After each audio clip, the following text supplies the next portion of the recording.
das coisas mais perigosas do Brasil, uma delas é o Corinthians sem ter nada a perder. E o Corinthians na Copa do Brasil é um Corinthians sem ter nada a perder. Precisamos falar de Esporte Clube Corinthians Paulista. E de novo, gente, de um ano, se alguém betou, apostou, o Corinthians ganhar 2 títulos esse ano, isso é só o Corinthians, cara. O corintiano, ele termina o ano com título e o Palmeiras também com título. Nesse vídeo você vai ver o que falou Rica Perrone sobre o título do Corinthians, além de Everton Guimarães e Mauro Betti também. Fizeram comentários excelentes depois da vitória e o título do Coringão, e muita gente não acreditava. O corintiano, ele termina o ano com título e o Palmeiras também com título.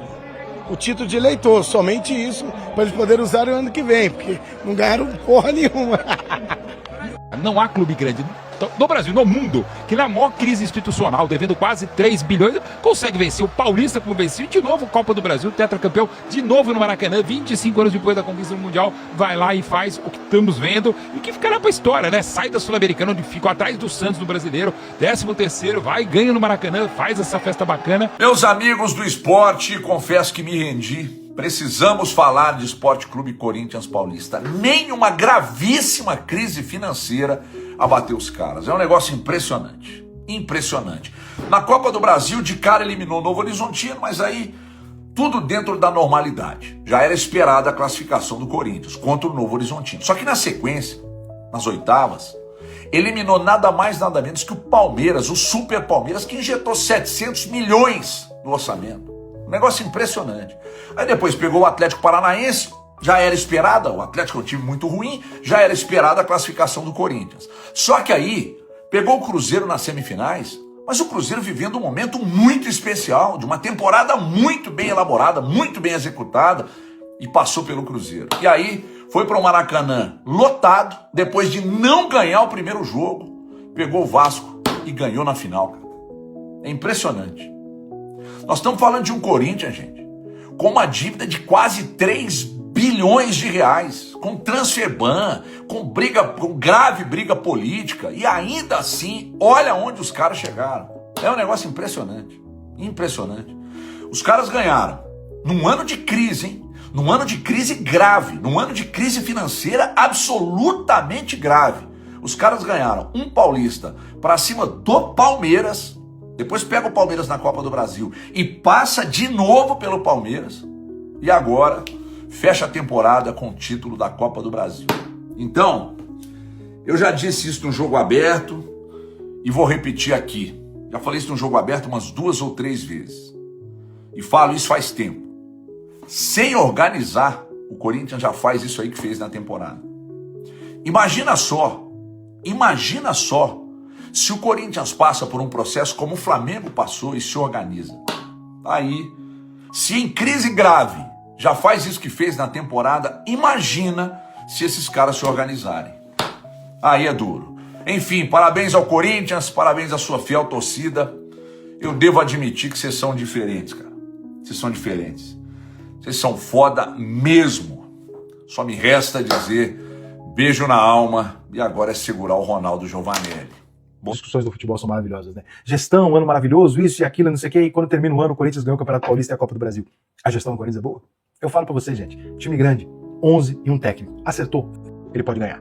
Ah, não é o ideal. Não é o ideal, mas ele pode ganhar. Por quê? Porque ele é grande. E o Corinthians é um time gigantesco. Como o Vasco também vinha de 8 vitórias, derrotas seguidas. E o Vasco foi lá, chegou na final da Copa do Brasil. E o Vasco jogou melhor do que o Corinthians nos 2 jogos. O Vasco foi melhor em campo do que o Corinthians. Ele produziu mais do que o Corinthians. Mas ele cometeu alguns erros. E o Corinthians cometeu alguns acertos. E aqui nós vamos pro segundo jogo, porque o primeiro nós já falamos. Esse segundo jogo, ele pode ser separado em várias questões. A primeira delas é a inteligência do Dorival em fazer algo que o Diniz não esperava. O Diniz esperava, com certeza, ou o time do Cruzeiro com o Carille de um lado e o Bidon do outro, ou o time com o Garro.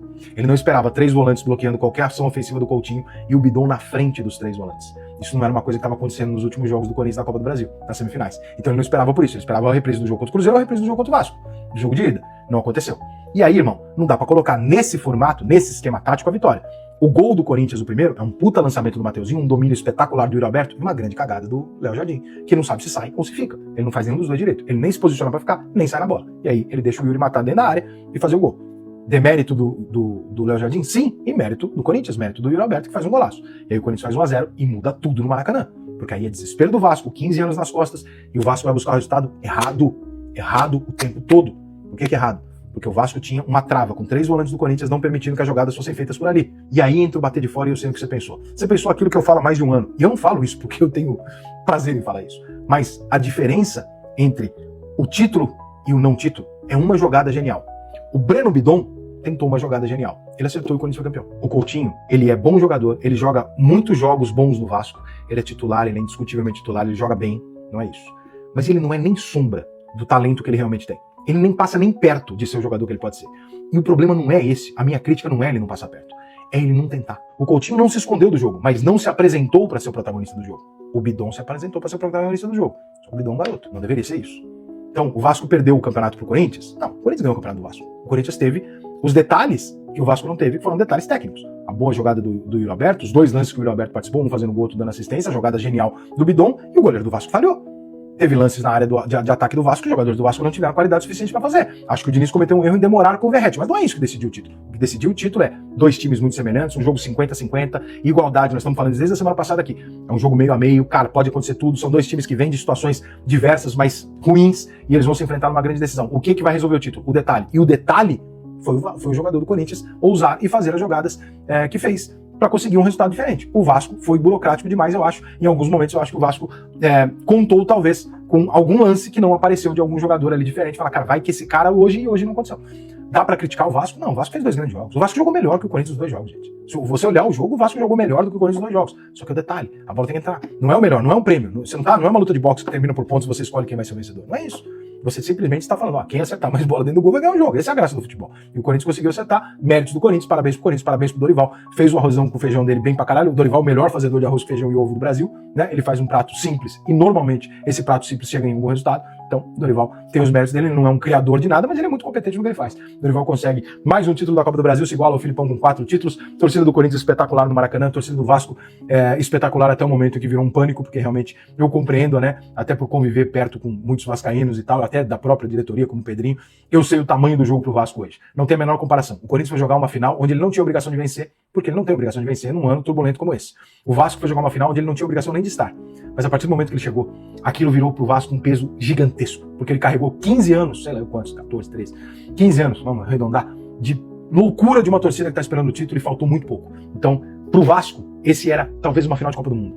Pro Corinthians era uma final de Copa do Brasil. Pro Vasco era uma final de Copa do Mundo. E ali eu acho que pode ter pesado um pouco na ousadia de se tentar algo mais e não querer ser o vilão do jogo, não querer cometer um erro, enfim, essas coisas que a gente vê em decisão. Não acho que o Vascaíno tem que ficar puto, acho que o Vascaíno tem que ficar triste. Agora, não se esqueça, Vascaíno, que há alguns anos, outro dia, você tava brigando pra não cair, esse era o teu dezembro puto. Hoje o teu dezembro puto tá sendo ser vice-campeão. Então acho que você não pode estar tão puto assim, né? Acho que você pode ficar puto, mas não tão puto assim. E o corintiano, sendo Corinthians como a vida inteira, eu não preciso nem te explicar, porque você sabe, a vida inteira foi assim. Você não precisa ser o melhor, você não precisa ser o mais organizado, você não precisa de nada disso, você simplesmente precisa que o Corinthians esteja ali e o Corinthians vai lá e arranca coisas impossíveis. A frase que eu disse aqui durante o segundo semestre de 2025, que talvez tenha sido uma das que mais gente reagiu a ela, e eu disse totalmente ao vivo, sem querer, mas é uma puta de uma frase de fato. Das coisas mais perigosas do Brasil, uma delas é o Corinthians sem ter nada a perder. E o Corinthians na Copa do Brasil não, o Corinthians sem ter nada a perder. Termina o ano campeão paulista na Copa do Brasil, tendo eliminado o maior rival de 2 campeonatos. Quem fez o melhor ano? Foi o Palmeiras. Será? Se você é fiel, deixa seu comentário aqui embaixo, se inscreve no canal, tamo junto, é nóis e vai Corinthians.